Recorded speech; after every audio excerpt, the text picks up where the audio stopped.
छिलकों से ऐसे पेस्ट बनाएं, दमकती मुलायम त्वचा पाएं।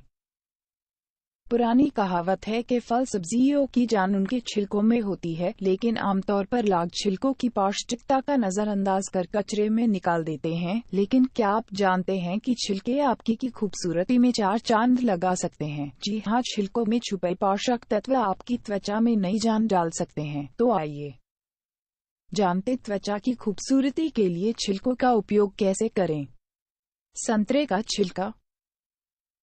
संतरे का छिलका त्वचा को निखारने में प्रयोग किया जा सकता है। यह भी नेचुरल ब्लीच की तरह है। संतरे के छिलकों को धूप में सुखाकर उन्हें मिलाकर बारीक पीस लीजिए। उस पाउडर में थोड़ी सी मलाई मिलाकर इसका पेस्ट बना लें। इस पेस्ट को अपने चेहरे और गर्दन पर 10 मिनट लगाकर रखें।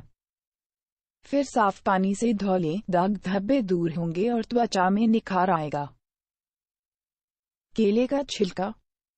केले के छिलके को अंडे की चर्बी में मिलाकर इसका पेस्ट बना लें। इस पेस्ट को चेहरे पर लगाकर 5 मिनट बाद इसे धो दें। इससे चेहरे की झुर्रियों की समस्या दूर होती है और चेहरे पर निखार आता है। तरबूज का छिलका। तरबूज का छिलका त्वचा की समस्याओं जैसे दाद, एक्जिमा आदि को दूर करने में प्रयोग किया जाता है। दाद, एक्जिमा की शिकायत होने पर तरबूज के छिलकों को सुखाकर जलाकर राख बना लें। तत्पश्चात उस राख को सरसों के तेल में मिलाकर लगाने से समस्या दूर होती है और त्वचा में निखार भी आता है।